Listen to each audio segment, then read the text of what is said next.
The coronavirus outbreak. This is no longer a problem for China. It's a problem for the world. Everyone wants to know what's going on. I mean, I don't want to panic, but it could become a global pandemic. Just how much will this novel coronavirus spread going forward?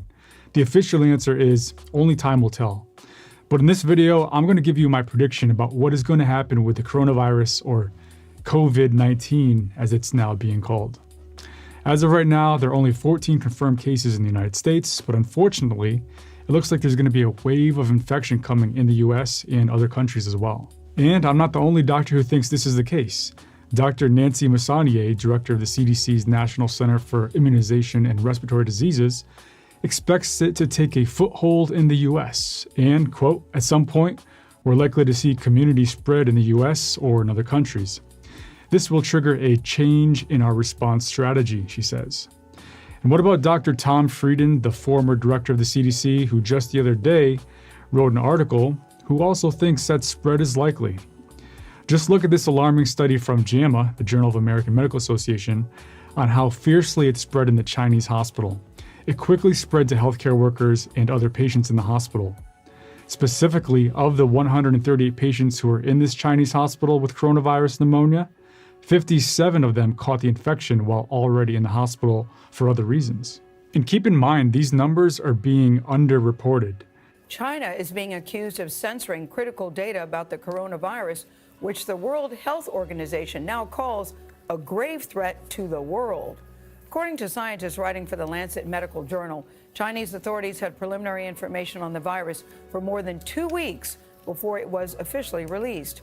One citizen journalist documenting the outbreak in Wuhan, that's the city at the center of the outbreak, has reportedly been arrested. Another has just disappeared. Wow. So you know the numbers in China are really higher than what's being reported.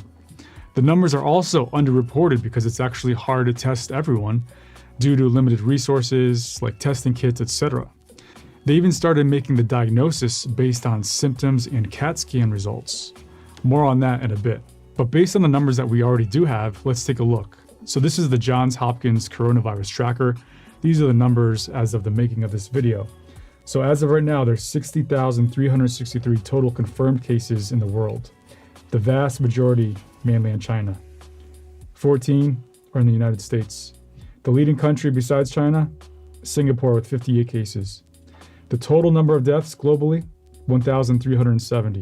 So this data is based on numbers coming from the World Health Organization, the CDC, and others as well.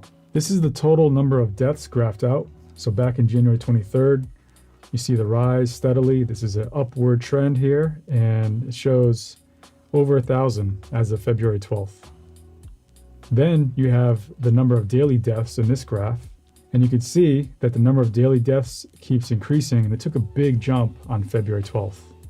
So based on the numbers and the study that I just showed you, and other studies like this one, it's looking like there's going to be a wave of secondhand spread of the virus, meaning it's likely only a matter of time before the spread occurs from someone who hasn't been directly connected to Wuhan or directly connected to someone who has a confirmed case of coronavirus. In fact, we already have evidence that it's spreading in people without even having symptoms. So here's my prediction. Unfortunately, a certain percentage of the population will get hit with this wave of coronavirus. Fortunately, most people who get infected will only have cold or flu-like symptoms. Only a tiny fraction of infected patients will end up with pneumonia. Only a small fraction of those pneumonia patients will end up with ARDS, acute respiratory distress syndrome. Check out my video on ARDS to get a better understanding of what it is and how we treat ARDS patients. So here is a normal chest x-ray. The black represents air within the lungs, and this is normal. This is a chest x-ray of a patient with coronavirus pneumonia in the state of Washington, the first case of coronavirus in the United States. Notice this opacification right here. This white opacification, okay, that's indicative of an infiltrate. And in the right clinical context, you could call that a pneumonia. And because it's coronavirus in this case, we call it coronavirus pneumonia. So here's another case of coronavirus pneumonia. This is in a patient in Vietnam. Here, this guy has extensive pulmonary opacities, extensive infiltrate in his left lung here. Extends all the way from his left upper lobe, lingula, and left lower lobe. Right lung, pretty much nothing. And now let's take a look at what ARDS looks like on the chest x-ray. Here it is, both lungs. You could notice hardly any black, meaning pretty much all of his lungs are just completely opacified with dense infiltrate. Now, these bilateral patchy opacities or bilateral fluffy infiltrates is one part of making the diagnosis of ARDS. So now we'll take a look at a CAT scan of someone with healthy lungs. At the top, working our way down from the head towards the feet, all the black represents air. Those squiggly lines are the blood vessels. This is all normal. Just all normal lung. Now this is a CAT scan of someone with bilateral fluffy infiltrates on CAT scan. So far, the lungs look normal, but as we come down, you start to see this grayish appearance. This is what we call a ground glass opacity. This ground glass opacity represents parenchymal disease, parenchymal inflammation. That's where the alveoli are partially or completely filling up with fluid and or inflammation. So as we come down further and further, you'll notice more and more ground glass opacification. And you can see air bronchograms. So this is the airways. And then when you get outside the airways into the air space where the alveoli are, that's where you have this ground glass opacification. And you see it in both lungs. And it's patchy. Ground glass opacities is a descriptive term referring to an area of increased attenuation in the lung on a CAT scan with preserved bronchial and vascular markings. It's a non-specific radiologic finding with lots of different etiologies. So it only helps in making a diagnosis. In other words, it doesn't make any diagnosis just by itself. So truly, you never see pneumonia on chest x-ray or CAT scan. Instead, you see airspace opacification. You can only call it pneumonia if it fits the clinical context of the patient based on symptoms, etc. Now, not every coronavirus patient with ARDS is guaranteed to die, but they have a high likelihood of dying. Based on the early numbers of all the patients with coronavirus, it appears that the mortality rate is around 2% or so. But what can we do to make sure that this number is as low as possible? In my opinion, there's 4 main factors. 1, implement infection control measures.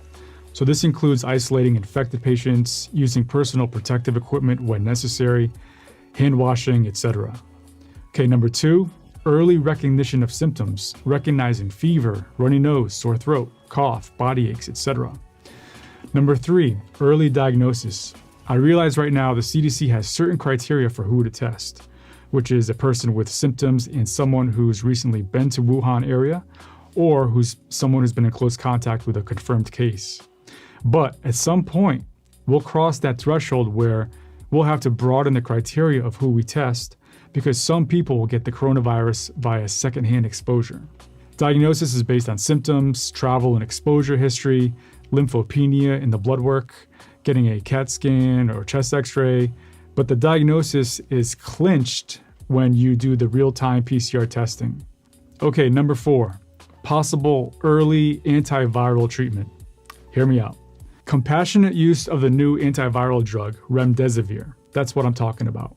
I talk about this drug in another video, so check it out for more details. In order to get this drug, doctors have to apply for it. They have to apply for compassionate use of the drug. This is because it hasn't even undergone a placebo randomized controlled trial yet. And this drug may only be available in limited amounts because it's new and has not undergone mass production. Actually, update, as of today, it's now being mass produced in China, as well as the United States pharmaceutical company Gilead.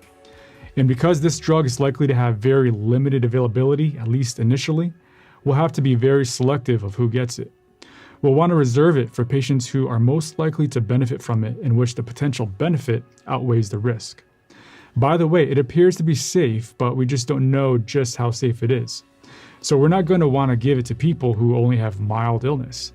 But then again, given to someone who's critically ill in the ICU with ARDS, might not have benefit either because lots of times with viral infections like influenza, they only respond to antiviral medication if given early in the disease course. So the sweet spot, if you will, of who to give it to would be those who have moderate or severe illness when the diagnosis is made sooner rather than later. The bottom line is the clinical decision to administer the drug will be done on a case-by-case basis. The problem with that is how many people are going to require it. Will it be a few cases here and there, or will it be hundreds or thousands? So as of right now, the coronavirus is an epidemic in the continent of Asia. It's not a pandemic because it hasn't become an epidemic in 2 continents. Hopefully, it doesn't become a pandemic. I think in the next week or so, we'll have a good idea if this epidemic is peaking or not. If sustained transmission begins in other countries, which unfortunately seems pretty likely at this point, if that happens, it's unlikely that it can be contained. So I do think this will end up being a pandemic. But I don't think it's all doom and gloom. I don't think every state will look like Henan province. I don't think every big city will look like Wuhan. In the end, I don't think it will be as bad as the current flu, which there's actually 22 million cases this season and 12,000 deaths from the flu.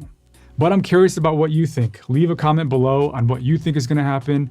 Also, if you like this video, give it a like because it encourages me to make more videos. Anyway, regardless of what happens, let's do our best to be prepared, minimize the spread of disease, and also let's stay educated. Check out my video on how to prevent the flu because not only can you learn how to prevent the flu, but also those same infection measures are used to prevent getting the coronavirus. Also, for more details on the new antiviral drug remdesivir, check out my video on that as well. See you in the next one.